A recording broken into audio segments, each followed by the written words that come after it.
Kalau kita memperhatikan perkembangan dunia otomotif di Indonesia belakangan ini, ada satu tren yang cukup menarik sebenarnya, yang mana mobil bensin yang selama ini sudah menjadi pilihan utama oleh hampir seluruh masyarakat Indonesia, saat ini sudah berubah. Sejak tahun 2025, pasar otomotif Indonesia sudah dibanjiri dengan EV. Dan menariknya, EV adalah pemain baru di pasar Indonesia. Tapi dengan waktu yang singkat, penjualan mereka bisa dengan cepat naik, dan market share mereka pun juga dengan cepat naik. Selain itu, produsen EV di Indonesia juga tiba-tiba menjamur banget. Ada produsen A, B, dan C. Bahkan kebanyakan dari kita tidak hafal semua produsen EV yang ada saat ini karena saking banyaknya. Menariknya lagi, ketika ada serbuan industri baru secara masif, hal ini terkadang bisa melemahkan apa yang sudah ada. Dan dalam industri ini, tentu saja industri mobil bensin yang terdampak dari hal ini. Mungkin kita akan berpikir, ketika insentif dicabut oleh pemerintah, hype EV akan memudar gitu aja. Dan pemikiran tersebut sebenarnya benar, tapi cuma hanya untuk sesaat aja. Yang mana di awal tahun, penjualan EV cukup mengalami tren penurunan. Namun ketika produsen bisa memutar otak mereka lebih jauh, hasilnya tentu aja di luar dugaan. Banyak produsen yang bisa menjual mobil dengan harga yang lebih murah ketika ada subsidi. Banyak juga produsen yang ternyata bisa mempertahankan harganya seperti harga subsidi. Dan banyak produsen yang tetap memberikan keistimewaan terhadap konsumennya seperti halnya ketika lagi disubsidi. Dengan adanya hal ini, akhirnya tren penurunan EV menjadi gagal. Dan hal ini bisa kita lihat di ajang Gias kemarin. Setelah Gias berakhir dan beberapa produsen memberitahukan hasil SPK mereka selama Gias, kita bisa melihat kalau produsen EV sangat mendominasi di sana. BYD misalnya, bisa menghasilkan 4.000 SPK lebih. Kemudian ada Chery yang berhasil mendapatkan 3.500 SPK lebih. Kemudian ada Wuling yang berhasil mendapatkan 3.290 SPK lebih. Kemudian ada GAC dengan SPK di 2.170. Jetour ada di angka 1.038 dan beberapa produsen EV lainnya rata-rata bisa mencatatkan SPK di 1.000 unitan. Sedangkan produsen Jepang, untuk Toyota sebenarnya dia masih mendominasi dengan 6.000 SPK lebih, tapi penjualan mereka 50% lebih terjadi di mobil hybridnya. Kemudian untuk Honda, sayangnya mereka tidak memberikan hasil SPK juga selama Gias. Namun untuk Suzuki dan Mitsubishi, kedua produsen Jepang ini mengeluarkan angka SPK mereka. Misalnya Mitsubishi ada di angka 3.212 SPK, dan Suzuki hanya ada di angka 1.300an SPK. Ya, jika dilihat dari keseluruhan, kecuali dari Honda dan Toyota, BYD adalah pemenang dalam hal pengumpulan SPK di Gias. Nggak cuma itu, jika ditotal secara keseluruhan, EV juga terjual lebih banyak daripada mobil bensin. Dengan kondisi ini, apakah ini tanda kalau era mobil bensin akan segera berakhir? Jika kita lihat landscape pasar saat ini, faktor pertama dan yang paling signifikan dalam mengubah peta persaingan ini adalah masalah harga jual. Pada awal kemunculan EV di Indonesia, pilihan model mobil listrik sangat terbatas dan rata-rata dijual dengan harga yang cukup mahal. Dan angka tersebut jelas berada di luar jangkauan sebagian besar konsumen Indonesia. Namun peta industri berubah ketika banyak merek baru mulai masuk ke pasar domestik. Dan mereka membawa lini produk mobil listrik dengan rentang harga antara 200 hingga 400 juta rupiah. Menariknya, kisaran harga ini berada di segmen yang sama dengan mobil bensin kelas menengah atau mobil keluarga yang selama ini menjadi volume penjualan terbesar di Indonesia. Jadi ketika harga mobil listrik mulai setara dengan mobil konvensional, sepertinya ini adalah saat yang tepat untuk mencoba sesuatu yang baru. Belum lagi kalau kita melihat perbedaan fitur EV dengan mobil konvensional di rentang harga yang sama. EV akan selalu memiliki fitur yang lebih modern dan berlimpah di rentang harga yang sama. Buat orang yang biasanya beli mobil LCGC dengan fitur seadanya di rentang harga 200 juta ke bawah, ketika mereka melihat EV, tentu aja hal ini menjadi sangat menarik. Kemudian selain fitur, saat ini EV juga di branding untuk keiritan. Tidak ada biaya ganti oli, tidak ada biaya isi bensin, yang ada hanya penggunaan listrik. Dan secara hitung-hitungan matematika pun, EV memang lebih irit daripada menggunakan mobil bensin untuk keperluan sehari-hari.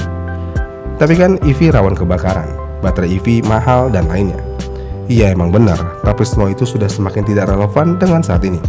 Garansi baterai 8 tahun itu sebenarnya udah lebih dari cukup. Apalagi ada produsen yang berani kasih garansi baterai seumur hidup.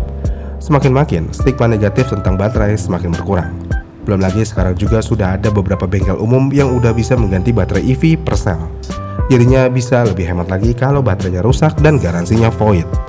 Ya, harga semakin murah, stigma negatif semakin sedikit, fitur semakin berlimpah. Belum lagi fasilitas charging juga sudah ada di mana-mana. Tidak ada alasan lain untuk tidak beralih ke EV. Tapi kan harga bekasnya anjlok. Iya benar, tapi untuk EV keluaran lama. Namun untuk EV keluaran baru, misalnya Atto-One, harga pasaran Atto-One di pasar bekas saat ini ada di angka mulai dari 185 juta rupiah. yang berarti penurunan harganya tidak terlalu signifikan. Tapi kan itu mobil baru berumur kurang dari 1 tahun, wajar aja harganya segitu. Disitulah letak poinnya.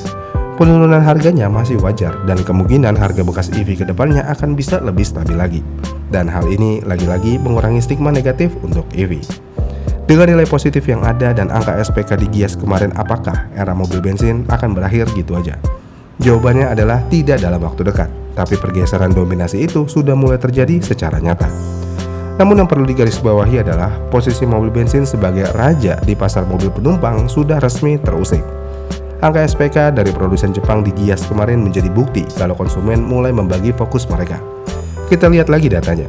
Suzuki yang awalnya menargetkan 2.200 SPK di Gias, pada akhirnya dikabarkan mencatatkan sekitar 1.336 SPK. Daihatsu juga hanya merilis angka 591 SPK, yang itu pun spesifik untuk segmen LCGC mereka. Toyota dan Honda bahkan memilih untuk tidak mengumumkan total angka SPK mereka secara terbuka kepada publik. Dari data ini kita bisa membaca sebuah pola menarik. Konsumen di Indonesia sekarang sudah terbagi menjadi 3 kelompok. Yang pertama, kelompok yang sudah siap dan langsung beralih ke EV murni karena melihat efisiensi biaya harian, kelimpahan fitur dan jaminan garansi baterai yang semakin baik. Kedua, kelompok yang masih ragu dengan EV murni tapi ingin mulai meninggalkan mobil bensin konvensional. Mereka inilah yang akhirnya memilih mobil hybrid sebagai jalan tengah atau jembatan transisi. Ketiga, kelompok konsumen yang tetap memilih mobil bensin murni karena faktor kebutuhan fungsional di daerah mereka atau karena memang mencari mobil di segmen harga di bawah 200 juta seperti LCGC.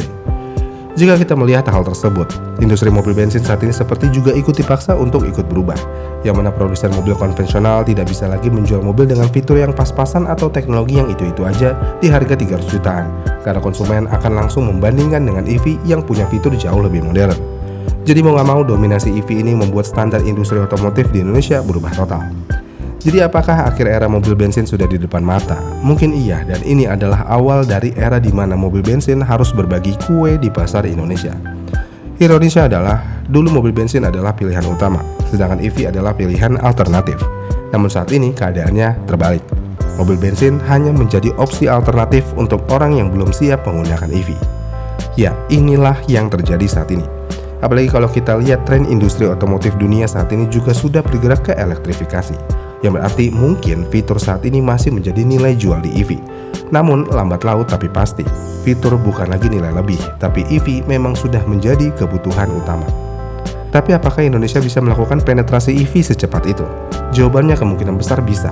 Dan yang berperan penting dalam hal penetrasi EV di Indonesia saat ini sebenarnya bukan pemerintah, juga bukan produsen, tapi pihak ketiga, yaitu bengkel umum dan pembuat spare part aftermarket. Semakin banyak bengkel umum yang bisa melayani EV, mulai dari maintenance sampai perbaikan baterai, dan semakin banyak part aftermarket yang melayani EV, kemungkinan penetrasi EV di Indonesia akan menjadi semakin cepat. Karena yang ditunggu pasar saat ini hanya tinggal 2 itu aja. Garansi baterai sudah ada, SPKLU sudah melimpah, harga sudah kompetitif, dan depresiasi harga juga sudah lebih baik. Selamat tinggal mobil bensin. Gimana nih menurut kalian? Komen di kolom komentar di bawah ya. Terima kasih sudah menonton dan sampai jumpa di video selanjutnya.